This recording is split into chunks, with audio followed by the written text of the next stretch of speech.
This woman says that her husband used to be a spy in Equatorial Guinea, and that he abandoned her after she had a secret love affair with Baltasar Ngonga. Here's how it happened. My name is Amelitha, and this is not a story I ever imagined I would tell. But secrets have a way of unraveling even when buried under the weight of 1,000 lies. My husband, Victor, was a ghost, a man who lived in shadows, trained by some of the most secretive agencies in Europe. But I foolishly thought even ghosts could be blind. I was wrong. It began when we moved to Malabo, the humid, lush capital of Equatorial Guinea. Victor's assignment was cloaked in intelligence jargon: regional stabilization, data acquisition, counter-espionage. All I knew was that he was often gone, and when he was home, his silence spoke louder than his presence. I longed for warmth, for attention, for the kind of electric thrill that once filled our early years. That's when I met Baltasar Ngonga. Baltasar was everything Victor wasn't: visible, charismatic, grounded in the world of money, not smoke and mirrors. As the head of the National Financial Investigation Agency, he commanded power without hiding in shadows. Our affair began in whispers and backroom encounters, in hotel rooms under false names, and in chauffeured black SUVs that seemed to float through the dim city nights. But Victor was never really gone. One evening, I found a flash drive in my jewelry box, a tiny black device with no label. I assumed it was mine. Days later, Victor asked, offhandedly, "Have you ever heard of a Type 9 keylogger?" I laughed nervously. "Sounds like something from one of your movies." He smiled, thin and cold. "It records everything typed on a machine. Useful when you think your wife's laptop might have secrets." My blood went cold. He never said he used it, he didn't have to. Victor was no ordinary intelligence officer. He had trained in electronic surveillance, behavioral analysis, and psychological warfare. When he suspected something was wrong, he didn't confront me, he constructed a digital and physical net around me. He tapped into the hotel security system at Sofitel Sipopo, a place I thought was discreet. Using a thermal imaging drone, yes, a drone, he captured heat signatures from room 212, where Baltasar and I would meet. He matched the body temperatures, movement patterns, and even lip movements using enhanced footage synced to predictive AI. I never imagined my moans could be algorithmically confirmed. Victor also tapped into Baltasar's encrypted communications, which, thanks to his role as a financial investigator, were high-level but not impervious. He intercepted an internal memo about a shell company in Dubai, Avo Holdings, which Baltasar used to wire me monthly gifts under the alias Maria Cotega. Diamonds, passes, a villa in Bata, all paid for in quiet little transfers that Victor connected back to me through a forensic audit. Then came the confrontation. The day the mask fell. It was a humid Wednesday when I came home to find Victor waiting in the dark, the projector glowing behind him. He played a silent film footage of me entering Baltasar's office, lip-sync overlays of our calls, GPS pings of both our phones inside the Sofitel. "You think you were careful," he said calmly. "But I trained agents to disappear inside North Korean nuclear sites. You're not harder to read than them." I didn't cry. I couldn't. The evidence was too thorough, too cold. He had known for months. He watched the affair unfold like a chess game, letting it run its course while documenting every betrayal with surgical precision. Then came the worst part: he wasn't angry. He was disappointed. Days later, Baltasar Ngonga was publicly exposed for financial corruption. A confidential dossier complete with video evidence, bank statements, and voice recordings was mysteriously delivered to the Ministry of National Security. They called it Operation Crystal. The agency disbanded. Baltasar disappeared. Rumors say he's living in exile in Sao Tome and Victor. I protected you from the world. I didn't know I had to protect myself from you. Goodbye, Amelitha. He vanished the way he lived, without a trace.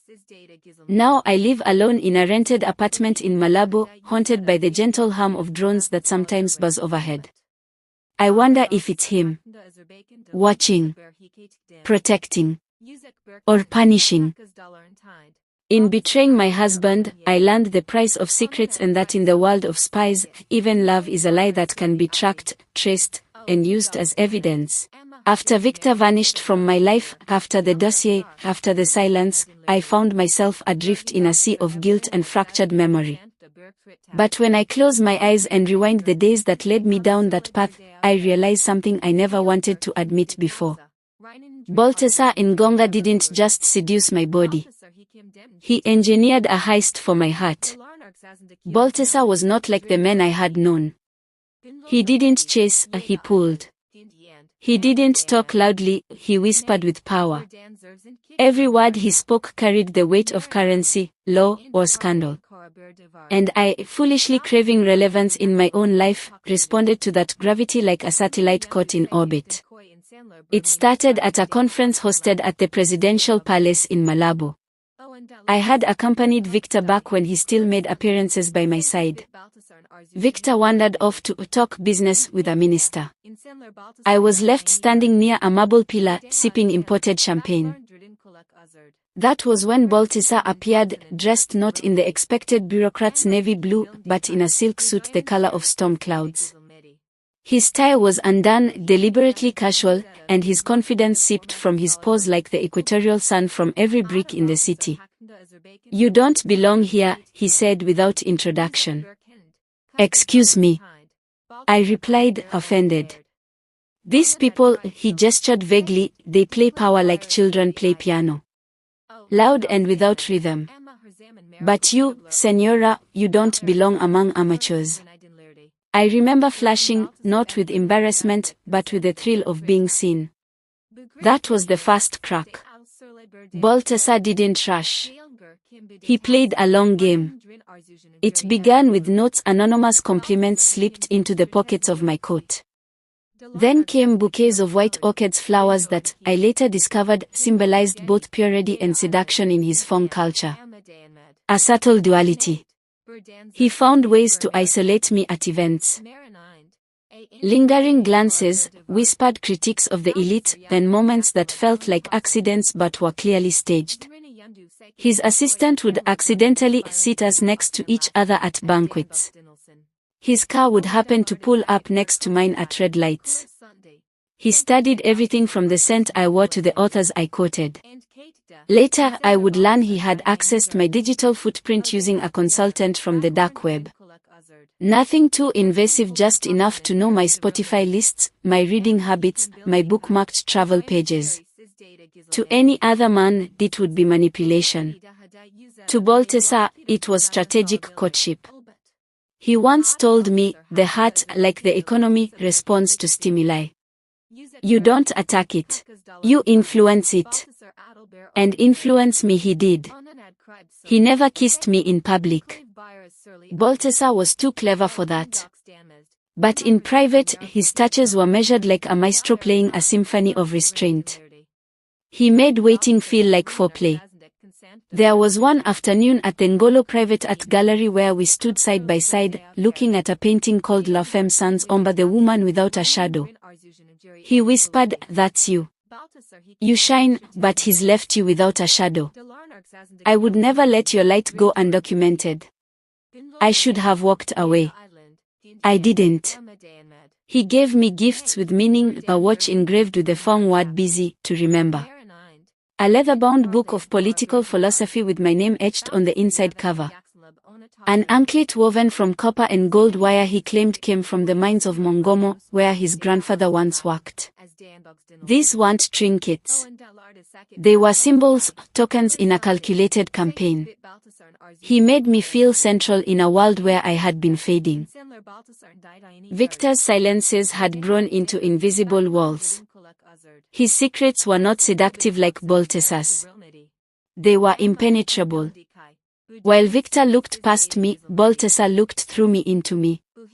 He told me I reminded him of his mother, who had died young, a woman of beauty and sadness. He said I was wasted on a man who lives behind masks.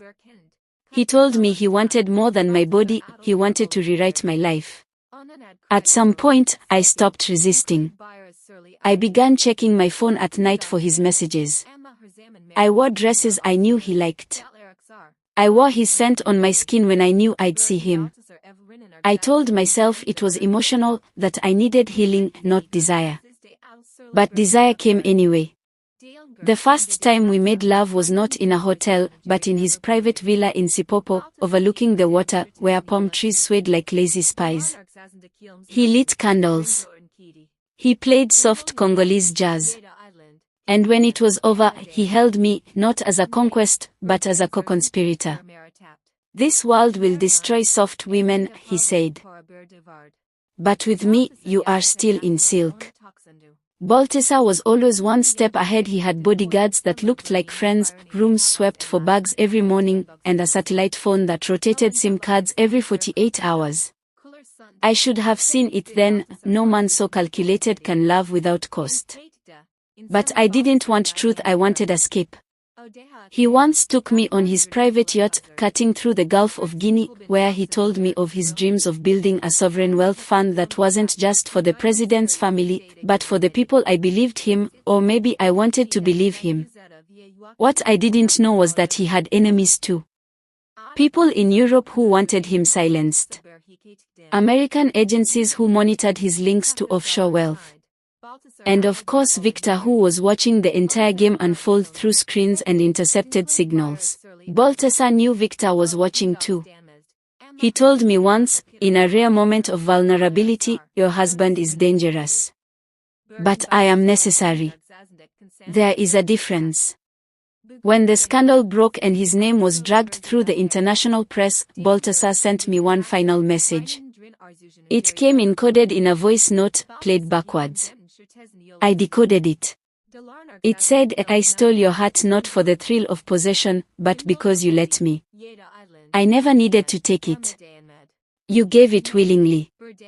Remember me when you're alone, not for what I did, but for what we almost were. I never heard from him again. Now, alone. I live now with two ghosts, one who left me with silence, and one who left me with memory. Victor stole my peace. Balthasar stole my heart. But I gave both of them the most intimate part of me, the version of myself I didn't even know I had. And now, in this quiet apartment, as the winds of Malabo beat against the shutters, I remember that I was never just a wife, or a mistress, or a pawn. I was a woman desired by two kings, one from the shadows, then one from the throne of finance. But even queens can fall. And I did. There is a moment in every scandal, every secret, when the circle breaks. When whispers become records, and lovers' hands become evidence. In my story, that moment came not in the form of a confrontation, not in the slamming of a door or the cold click of handcuffs. It came as silence from the corridors of power. From faces that no longer smiled. From invitations that ceased arriving. From security guards who looked at me too long before letting me through the ministry gates. The government of Equatorial Guinea, the ministers, the directors, even the president's own inner circle, they knew. They knew everything. And the one who handed them the key, the one who built the web and whispered its secrets to the right ears in the right rooms, was Victor, my husband. The man I had betrayed. It was not just a marital betrayal, it was political, it was strategic. And to Victor it was war. How the government came to know. It started slowly, as these things often do. There was a dossier, but not the kind you see in movies, a single thick folder dramatically slid across a mahogany desk.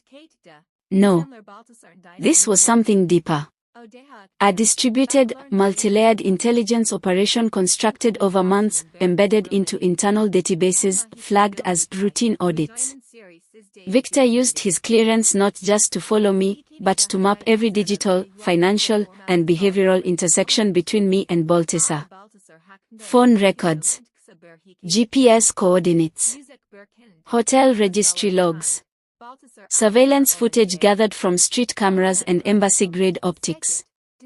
Not one or two pieces of circumstantial evidence, but a compiled, time-stamped narrative so detailed it could pass for a novel. He knew Baltasar's secret meetings with oil investors from Angola. He knew the Cayman Islands account I never asked about. He knew that the gifts I received weren't simply tokens of affection, but bribes coded as consulting payments from shell farms that reported to Baltasar's agency. He knew that I, through my silence and my heart, had become complicit. But Victor didn't take it to the tabloids or the opposition. He took it straight to the heart of the regime. Victor requested a private audience with Director General Obiang, the man who oversaw national security. The meeting happened late at night, long after the palace lights dimmed. They met in a discreet chamber reserved for matters that could not be put on paper. Victor did not frame it as revenge. He framed it as a threat to national stability. He explained that Baltasar had been diverting public funds through falsified investigations. That he had manipulated someone married to an international intelligence operative, compromising national information by proxy. He presented the evidence not as a jealous husband, but as a loyal guardian of the state's integrity. And the state listened. Because in Equatorial Guinea, where power is balanced between wealth, fear, and silence, then internal betrayal was far more dangerous than any external threat. Victor told them, "I do not ask for punishment. I ask for containment." What the ministers saw. The files were sent, sealed in encrypted packets, to 5 key figures. The Minister of Finance, whose cousin was connected to Baltasar's shell accounts. The Minister of Internal Affairs, who had once been publicly humiliated by Baltasar during a televised audit. The head of the National Intelligence Bureau, who had quietly been waiting for an excuse to clip Baltasar's wings. The President's personal secretary, who was rumored to have had her own affair with Baltasar years ago. And lastly, the Vice President, who saw Baltasar as a rival to his own growing influence. They reviewed the dossier over the course of a week. No one said a word. But I could feel it. Calls stopped. Cars followed me for longer than usual. Security personnel at the palace scanned me more thoroughly, hands lingering slightly too long. I was no longer Amelitha, the elegant wife of a diplomatic figure. I had become a liability, a subject of internal scrutiny. A person whose name now lived inside sealed folders and red-stamped memos. Victor came to see me one last time. It was not in our home. It was at the Café de los Palmas, a quiet café nestled under the old ficus trees by the Malabo promenade. He wore civilian clothes. No briefcase. No tie. Just the faint smell of aftershave I hadn't felt on my skin in over a year. He sat across from me, ordered black coffee, and slid a small envelope across the table. "I won't expose you," he said. "You'll never be named. But you're done." I opened the envelope. Inside was a single sheet of paper. Not evidence. Not photos. Just one line typed in Victor's elegant print: "They know. Walk quietly." I looked up at him. "So that's it? You hand me to them like evidence?" "No," he replied. I handed him to them. "You were just collateral." It wasn't immediate. Power like his doesn't crumble overnight. But the edges of his empire began to fracture. Investigations were launched under the pretext of routine audits. Staff members disappeared. His accounts were frozen. A scheduled press conference was cancelled without explanation. A European Union trade delegation, once scheduled to meet him, withdrew without comment. And then he vanished. Some say he was allowed to flee, bought his silence with secrets no one dared to make public. Others whisper that he was given a choice: exile or prison. But I never saw him again. I don't know where he is.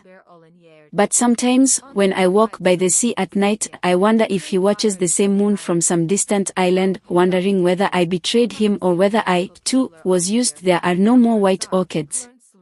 No more encrypted messages. No more hands tracing my back in stolen rooms. I still see Victor's name on the government's protected list of assets. He works now for a counterintelligence advisory group in Europe. His name appears in footnotes and memos, never headlines. He did what spies do. He exposed a threat and erased his fingerprints, but the government, they remember. They remember the woman who danced between two men of power. The woman who became the axis of scandal without ever stepping behind a podium. Now when I walk through the city, I feel the eyes not of lovers, but of a country that once watched quietly until the veil was lifted. And now, they never blink. What do I regret? If you had asked me that question in the beginning, before the orchids, before the hidden cameras, before the long shadows of men with power, I might have answered with something trivial. I might have said I regretted not studying more, not traveling when I was younger, or not pursuing my own career rather than becoming a diplomatic appendage. Those were the simple regrets, the ones we keep tucked in polite conversation, but now I carry regrets like a second skin. They breathe with me, sleep beside me, speak when I try to fall silent. And I can no longer pretend they're ordinary. I regret not seeing Victor for who he truly was, not the spy, not the cold professional, but the man buried beneath layers of codes and secrets. I mistook his silence for distance. I misread his stoicism as indifference. He never knew how to express tenderness in the way I wanted it, but that didn't mean he didn't feel it. He was just built differently. A man of duty, shaped by missions and betrayals I'll never know. I regret that I never asked him what he feared, what he lost, who he mourned in silence. I regret the day I stopped trying to understand him. I regret how I let loneliness become justification. Loneliness is dangerous.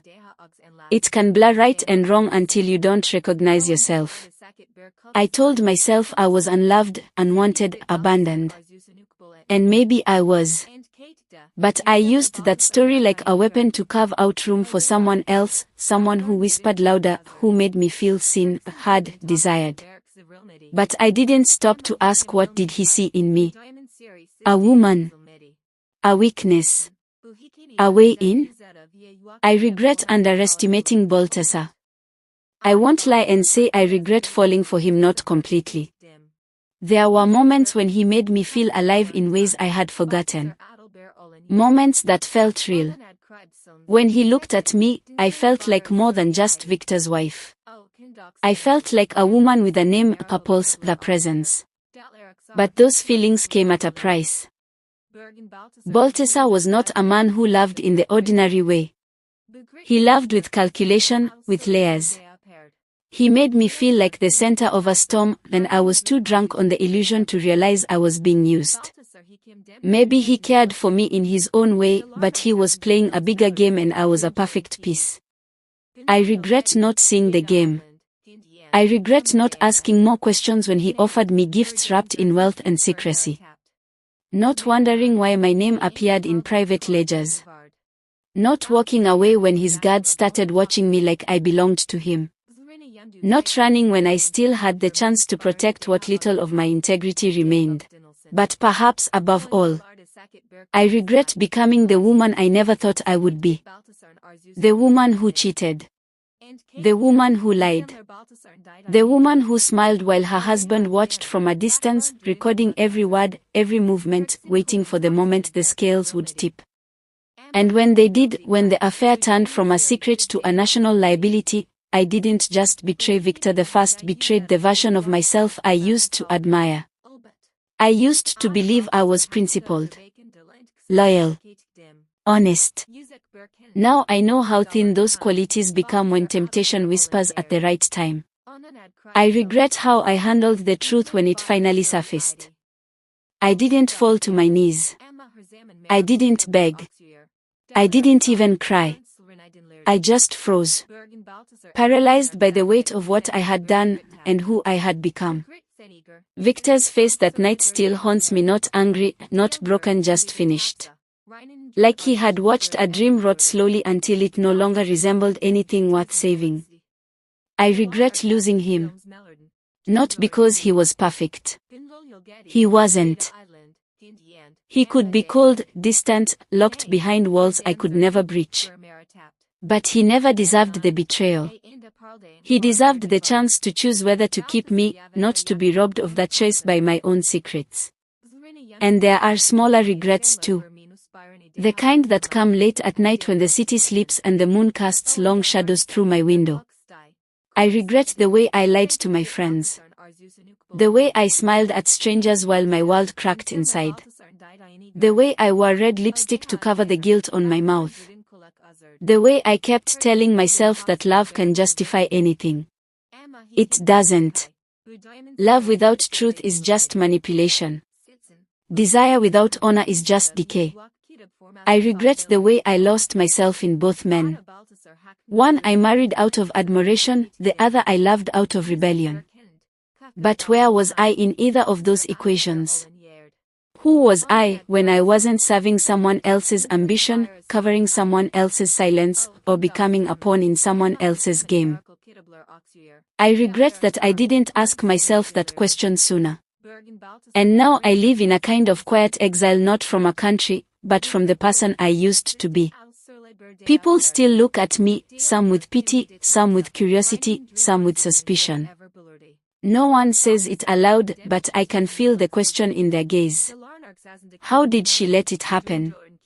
The truth is I don't know. It didn't happen all at once.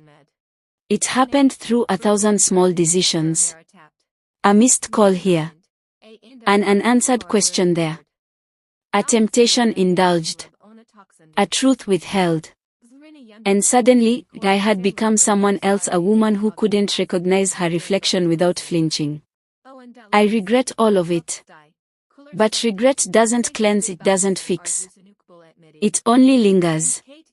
Like perfume on a shirt you don't wear anymore. Like the smell of salt water from a yacht you'll never board again. Like the sound of a voice you still expect to hear when your phone buzzes in the night. I live with it. I breathe it. And maybe that's justice. Maybe that's my sentence.